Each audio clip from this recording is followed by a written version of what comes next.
With less than 2 weeks until the election, American intelligence officials warn that Russians are creating and spreading lies online to harm Democrats, including Tim Walz. Intel agencies also say Russia may stir up violence during and after the vote. That is according to reporting from the Washington Post. Well, tonight, we're taking a deeper look at the pipeline that creates Russian disinformation and spreads it across this country.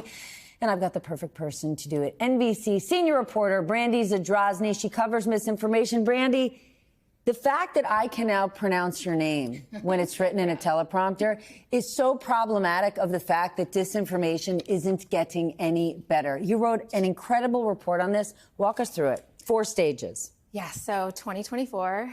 Can't believe that we're still talking about this in the same exact way, and actually it's worse somehow. But what we did was, we hear it all the time, Russia, Russia, Russia, Russia disinformation. But like, what does that mean, right? And so what we did was we broke apart a single campaign. And so the first part of this campaign, it comes from a Russian disinformation factory called Storm 1516.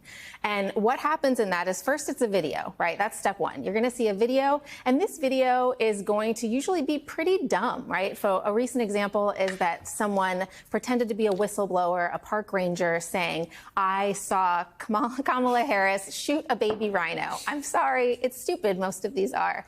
And then the second part of that is placement. So this video of this guy saying, I'm a park ranger and I saw Kamala Harris shoot a baby rhino, goes into Russian-friendly websites, fake news websites created by this ex-Florida cop known as John Dugan. And it goes to these websites that are just obviously fake. Sometimes they're put in sponsored content into African newspapers, but basically like launders the story into some sort of story website, something. And then from there, that story goes into Russian Telegram and then American Telegram and X into English and gets laundered there. And usually that's when it stops. These shenanigans, these people that are known sort of Russian disinformation agents and propagandists will share this story. And Kamala Harris shoots a rhino, we'll stop there. Unless it's really successful. And then it gets to step 4 of the pipeline, which is widespread dissemination in a U.S. or mainstream Western audience. And sometimes, as in recently happened with this false story that Tim Walz abused a student, not true, sometimes that will reach a mainstream audience. And that's what happened this week. Brandy? Yep. You raised the flag, you rang the bell, you shouted this from rooftops, that this could and would be a serious problem for this election. And alas, here we are. Is there anything that can be done about it? Do social medias have any incentive to take action? No, absolutely not.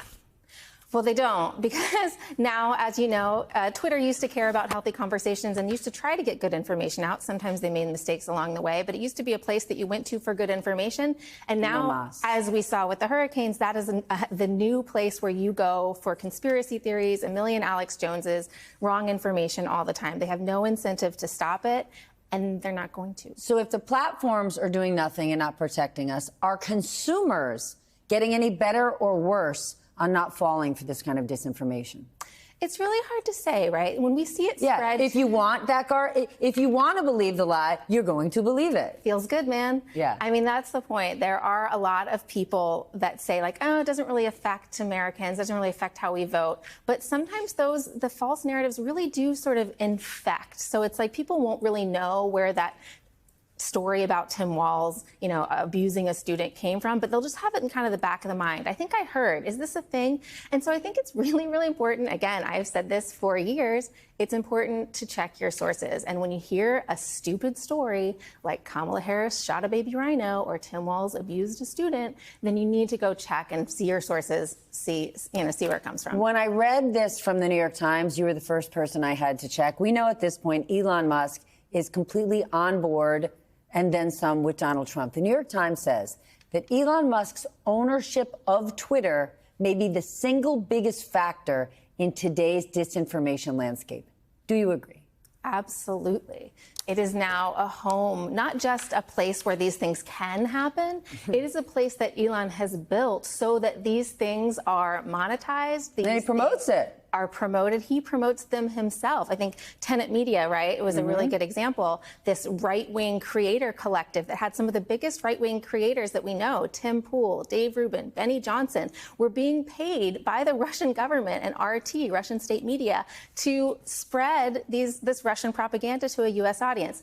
Unwittingly, they did not know. They say they did not know. But Elon Musk was a huge fan of that and spread it to his 200 million followers. He is the single vector. He is the beacon of disinformation. But right now, he's been getting fact-checked on his own platform by other users. You think he's going to stop that soon? So what? No, I don't think he'll stop that. It doesn't matter. He's on to the next tweet or post.